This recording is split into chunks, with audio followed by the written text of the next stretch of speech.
Les lettres de Paul aux Thessaloniciens furent ses premières lettres. Dans ces lettres, il n'y a aucun doute que Paul espérait que le Seigneur reviendrait durant sa vie. Notez ces mots. Nous, les vivants, restés pour l'avènement du Seigneur. 1 Thessaloniciens 4,15. Dans ses lettres aux Philippiens, Paul a changé de position, tandis que dans ses lettres à Timothée, cette espérance n'est plus présente en lui.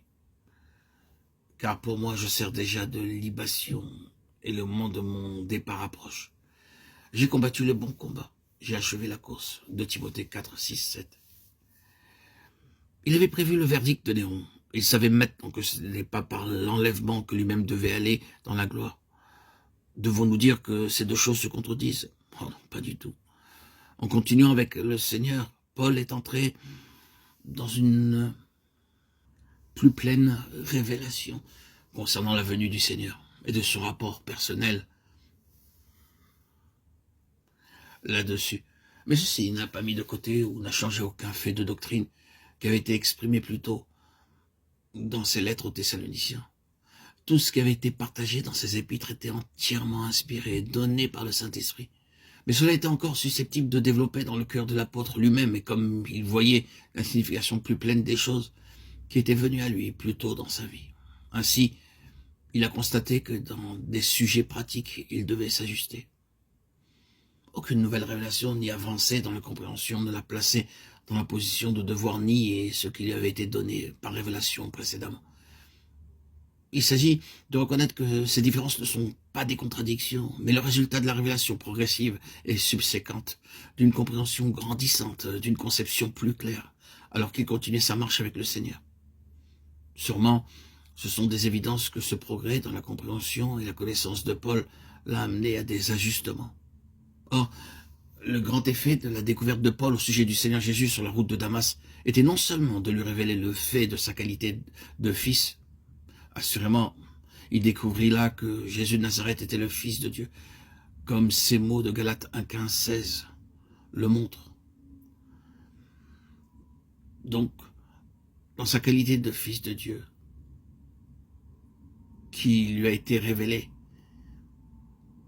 et où il a été élevé, Christ hors du temps, et de la place avec le Père, avant les temps éternels.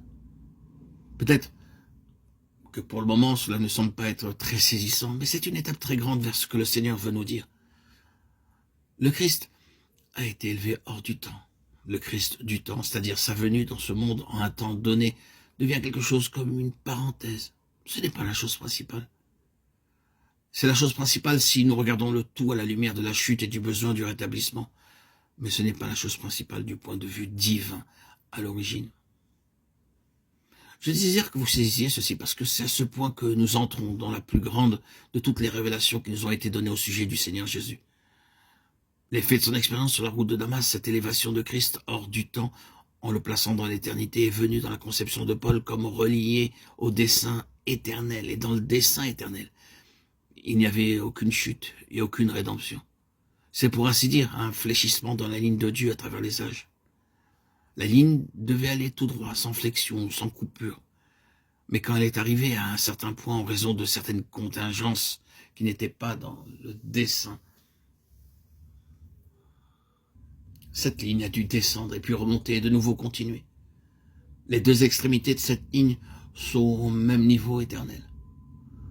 Vous pouvez, si vous voulez, imaginer un pont franchissant ce fléchissement et Christ comblant ainsi ce creux, de sorte que ce qui était depuis l'éternité ne soit pas du tout interrompu en lui.